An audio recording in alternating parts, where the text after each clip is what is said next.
गणपते नमः। ओम गं गणपते नमः। ओम गं गणपते नमः। ओम सरस्वतेभ्यो नमः। ओम सरस्वतेभ्यो नमः। ओम नमो भगवते वासुदेवाय नमः। ओम नमो भगवते वासुदेवाय नमः। ओम सर्वेभ्यो देवेभ्यो नमः। ओम मंगलम भगवान विष्णु मंगलम गणराज मंगलम पुंडरीकाक्ष मंगलाय चमुहरि। प्रिय बंधु श्रोतागण, आज बहुत भारी मन से उन आत्माओं को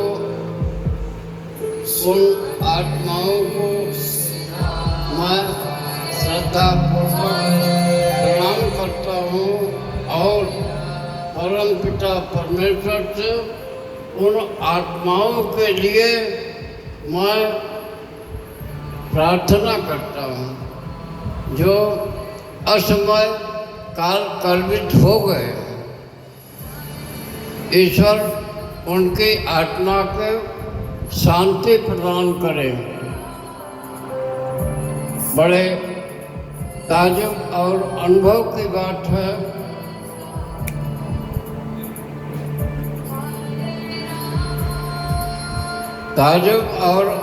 की बात है कि इस भारत की महिलाओं को बेवकूफ बनाने वाले लाखों कलंकित महात्मा लोग पैदा हो गए हैं। वह कहते हैं कि हमारा चरण स्पर्श करो और तुमको हम साक्षात स्वर्ग दिखा देंगे। जहाँ तक मेरा ख्याल है, कछुए के पीठ पर बाढ़ उग जाए, बंध्या स्त्री का बच्चा युद्ध में खड़ा हो जाए, मगर भगवान का अवतार अभी नहीं हुआ। माताएं और बहनें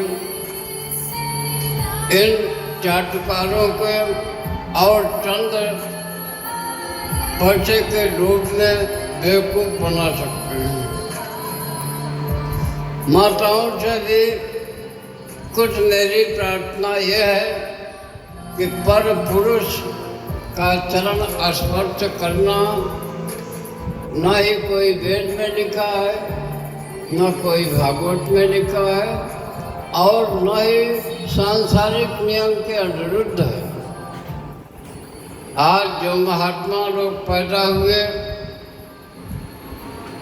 अगर वास्तव में वो महात्मा है तो उनका निवास जंगलों में होना चाहिए, पर्वत की कंदराओं में होना चाहिए और किसी मनुष्य का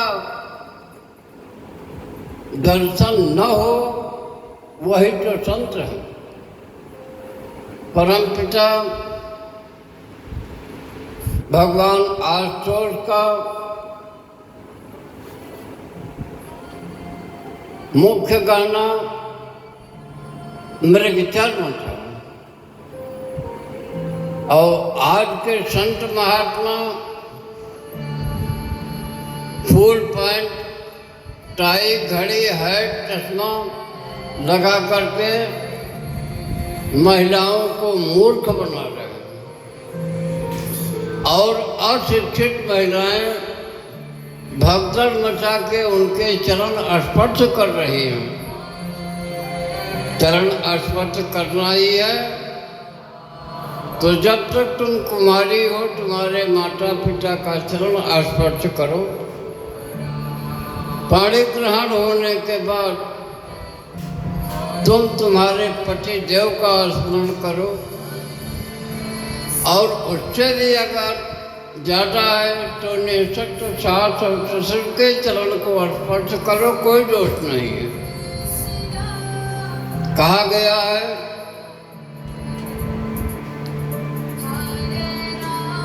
और बताया भी गया है कि किसी पर पुरुष का चरण स्पर्श कभी मत करना।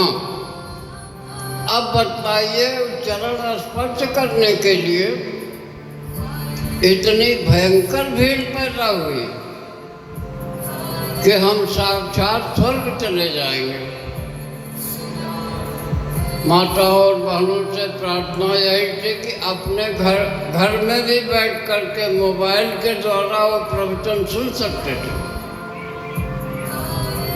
बाबा लोग कहते हैं कि कुएं में, नल में, जहाँ देखो मैं अमृत डाल दूंगा।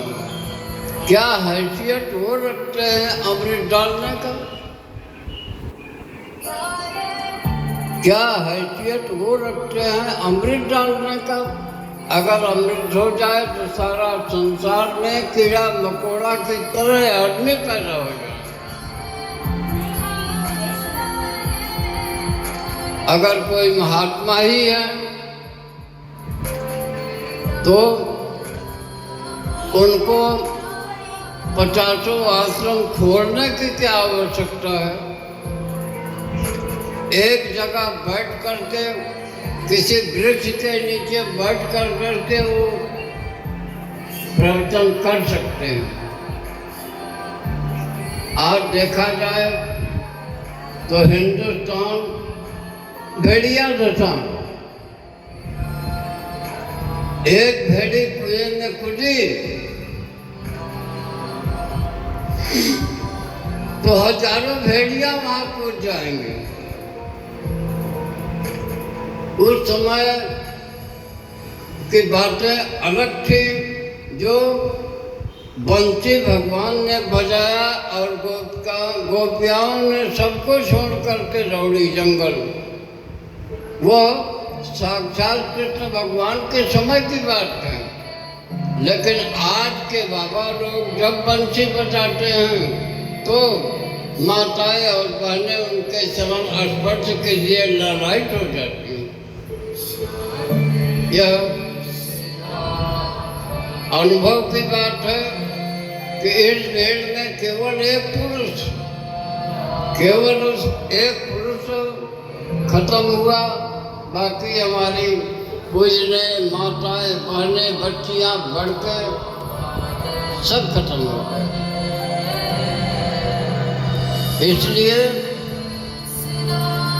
माताओं बहनों से प्रार्थना है कि किसी के बहकावे में न आए। आजकल के बाबा क्या तुमको स्वर्ग भेज सकते हैं? कभी नहीं। आजकल के बाबा सिर्फ तुम्हारा दोहन करेंगे। तुम्हारा ग्रह अच्छा नहीं है, इतना पैसा खर्च करो, मैं ग्रह की शांति कर दूंगा। तुम किसी के ग्रह की शांति करने के बजाय अपने ग्रह की शांति करो।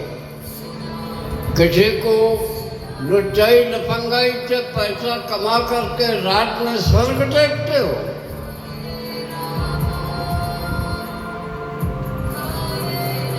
और वास्तविक जो संत हैं, महात्मा हैं, वो कभी भी किसी का चरण स्पर्श नहीं करवाते।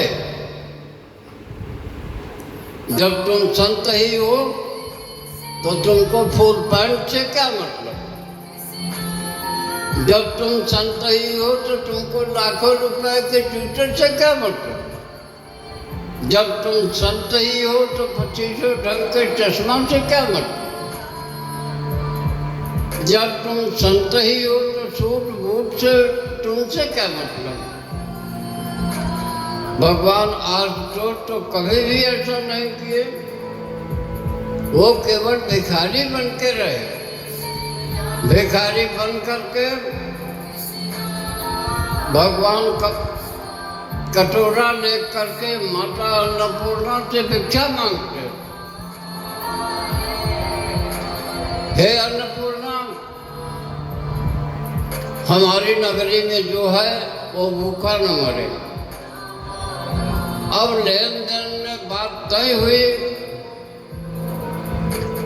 अन्नपूर्णा ने कहा कि महाराज आप जो कह रहे हो तो सही है, मैं मानती हूँ, मगर मेरा भी एक वचन है, तुम्हारे नगर में जिसकी मृत्यु हो वह स्वर्ग चला जाए। भगवान आर्टेट ने कहा तथा लेन देन की बातें हुई, वो भिक्षा मांगने गए और उन्होंने लेन देन के विषय में उनसे कहा कि महाराज जो आपके शहर में जिसकी मृत्यु हो उसकी मुक्ति भी हो जाए।